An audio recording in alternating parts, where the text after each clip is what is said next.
আমার নবীর কলেজার টুকরা হুসাইন ডাক দিয়া বলে, নানা ও নানা, তোমার কথাগুলা তো চিরতর সত্য হয়ে গেল রে নানা। কারবালার ময়দানে সবাই তাকাইয়া আছে, 22,000 তাকাইয়া আছে রে নানা। তোমার জাতিরে মারে, সবাই আনন্দে গুড়া জবাই করে খায়। ও নানা, আপনিতে আদর কইরা কইরা আমি হুসাইন কইছিল রে নানা। ও নানা, সবগুলা তো সত্য হইয়া গেলে রে গিরে নানা। 22,000 চারিদিকে আমি হুসাইন দেখায়া দেখায়া পানি খায়, আমি হুসাইন দেখায়া দেখায় উঠ জবাই করে খায়। ওরে নানা, 3 দিন পর্যন্ত খাবার বন্ধ করে দিলা। ও নানা, এমন কথা তো তুমি বলে গেলা। ও নানা, আমি আজকে তোমারে বলতাম না। নানা গো, আমি যখন কারবালার ময়দানে আমি যখন শাহাদত বরণ করব, ও নানা একটা জিনিস চাই গো, আমার যখন জান চলে যাবে, ও নানা আপনি যদি আমি হুসাইনের পাশে আইসা যান রে নানা, আমার আর কষ্ট হইতো না, আমি হুসাইনের কষ্ট হইতো না রে নানা। ও নানা, শিবর যখন তরবারি চালাইবা, আমি আপনার রাসূলের দিকে তাকায়া থাকবো, আপনি রাসূলের নূরানি চেহারা মোবারক তাকায়া থাকবো।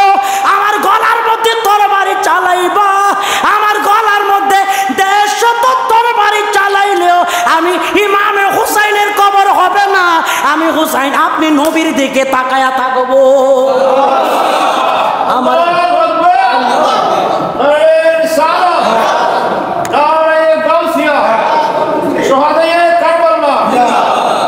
কিতাবে বলে, ইমামে আলী মকাম যখন শাহাদত হয়, আমার ইমামে আলী মকামের আব্বা, ইমাম আলী মকামের আম্মা হযরত খাতুনে জান্নাত মা ফাতেমা উপস্থিত হয়ে গেলেন কি, মওলা আলী শের খুদা উপস্থিত হয়ে গেলেন কি।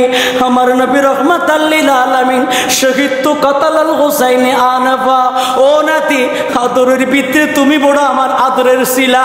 তোমার এই শরীর থেকে নাভি থেকে মাথা পর্যন্ত তোমার চেহারা আমি রাসূলের মতো ছিল। এরে নাতি, আল্লাহ এমন ভাবে তোমারে বানাইছে, আমার শেখের যদি দুনিয়ার কোন মানুষের শরীরের মধ্যে দেখতে চাও, হাসান এবং হুসাইনের শরীরের মধ্যে আমি নানা জানের চরিত্র আছে। আমি রাসূলের নাভি থেকে মাথা পর্যন্ত একজনের, নাভির নিচ থেকে পা পর্যন্ত আরেকজনের, 2 জনের ভিতরে আমার নবীর লক্ষণগুলো আছে। আমার ইমামে আলী মকাম ডাক দিয়ে বলে, নানা আজকে তো 61 হিজরি কারবালার ময়দানের ঘন্টা বাইজা গেছে নাকি রে নানা।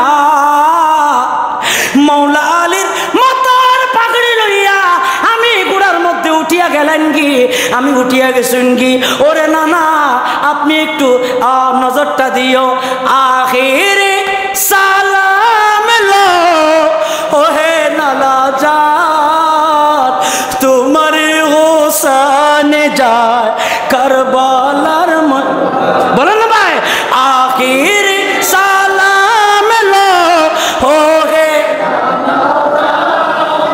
তোমার হোসানে যায় কারবালার ময়দান, ও তোমার হোসানে যায়।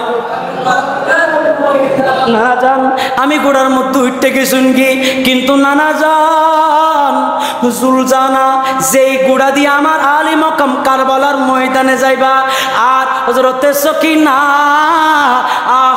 সকিনা আমার ইমামে আলী মকামের গুড়ার পা ধরে বসে রইলেন। এ জুলজানা, গুড়া নিয়ে যাস না আমার বাপরে, এই দেখ না কারবালার ময়দান চারিদিকে রক্তাক্ত হয়ে গেছে। এই মাসুম মেয়েটা ইমামে হুসাইনের মেয়ে সকিনা। জুলজানার গুড়া ধইরা ডাক দিয়া বলে, আরে জুলজানা, তুই এত পাষাণ কেমনে হলি জুলজানা? আজকে তো সবাই নবী পরিবারের সবাই চলে গেল, কেউ তো নাই। ওরে জুলজানা, নবী পরিবারের পুরুষ বলতে কেউ নাই। আমার বাপটারে আমার কলিজা থেকে নিস না রে জুলজানা। কারবালার ময়দানে ইতিপূর্বে যারা গেছে একজনও আইছে না, সবাই কারবালার ময়দানে পড়ে রইছে, তাদের মুখের মধ্যে গোড়া চালানো হচ্ছে। এরে জুলজানা জানার ইমামে আলী মকাম ডাক দিয়া বলে জুলজানা শোনা যাইতো না, ঘন্টা বেজে গেছে, ইয়েজিদের সাথে যুদ্ধ হবে, ইমামে হোসেন বাদশা হইয়া জান্নাতের বাদশা হইয়া জান্নাতে চলে যাবে। আল্লাহ আমাদেরকে ইমামে আলী মকামের শাহাদতে কারবালা বোঝার তৌফিক দিক। আরো জোরে বলে আমিন।